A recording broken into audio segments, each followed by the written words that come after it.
The Institute for the Study of War writes about a possible scenario in which Russia and Belarus carry out sabotage operations against Poland.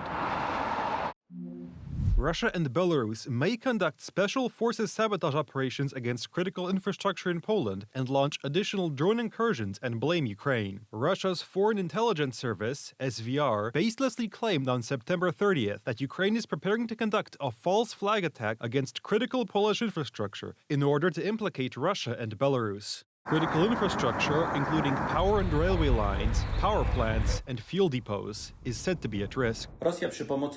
Russia would carry out such an attack with the help of drones. Due to the fact that there will be an attempt to shift the blame onto the Ukrainian side, as has already happened many times, for example in Romania, our special services, especially the Military Counterintelligence Service and the Internal Security Agency, should prevent and counteract such incidents. On the one hand, we are dealing with hybrid sabotage, with many operations carried out without any flag. These operations used to be carried out by so-called little green men. These can be various activities targeting cyberspace, infrastructure, or operations such as the recent drone attack. These are all below the threshold of a classic declaration of war, but something that is intended to cause concern and confusion.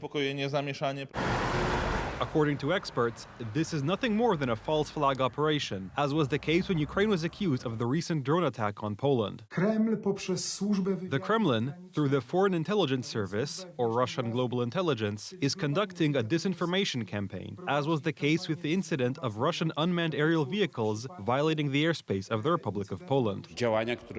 Operations that consist of the Russian services organizing various acts of sabotage that are supposed to suggest that they were carried out by representatives of other countries, in this case Ukraine. A combination of diversion and disinformation. The aim is to cause even more chaos in the public sphere and to try to shift the blame from Russia to, for example, Ukraine. The matter looks all the more suspicious given that for some time now, the Kremlin, the media linked to it, and the Russian services have been loudly proclaiming an alleged Ukrainian provocation.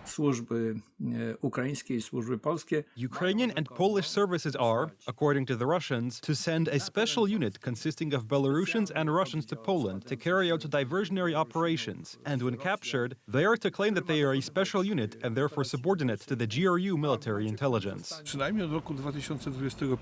We have been the target of hybrid warfare since at least 2021. We have no doubt about that. It takes many forms. It started with an attack on the Polish border using illegal migrants. Then we had fires. Then we had sabotage groups trying to destroy our critical infrastructure, particularly the infrastructure used to help Ukraine. An American think tank writes about a pattern in the Kremlin's current actions.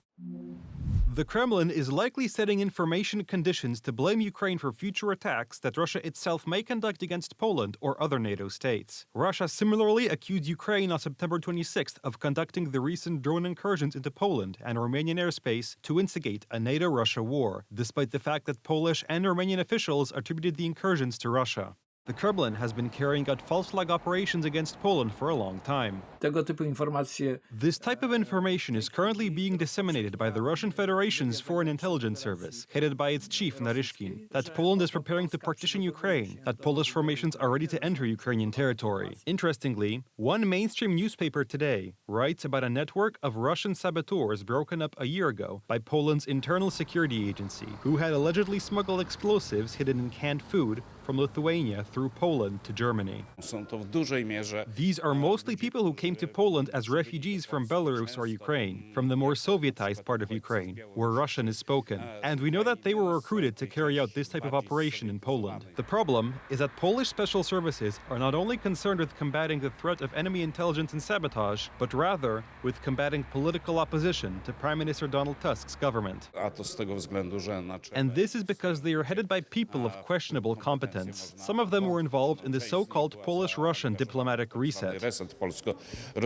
Because currently, the services are headed by people such as Krzysztof Dusza, deputy head of the Military Counterintelligence Services, who, during the Tusk-Putin diplomatic reset a little under 2 decades ago, organized and implemented cooperation with the Russian services, crowned with an agreement between the Polish Military Counterintelligence and the Russian Federal Security Service. Tusk's coalition has a tendency to select people for important tasks who, in the past, were involved in heavily questionable projects. In an era of Russian provocations and sabotage operations carried out by the Kremlin, Kremlin, it seems even stranger that the services subordinate to Tusk released Colonel Pavel Rubtsov, a spy serving Russian military services. And before leaving for Moscow, the current government services provided the Russian spy with secret information, including how he was detained. This comical level of mismanagement is only possible in Tusk's Poland.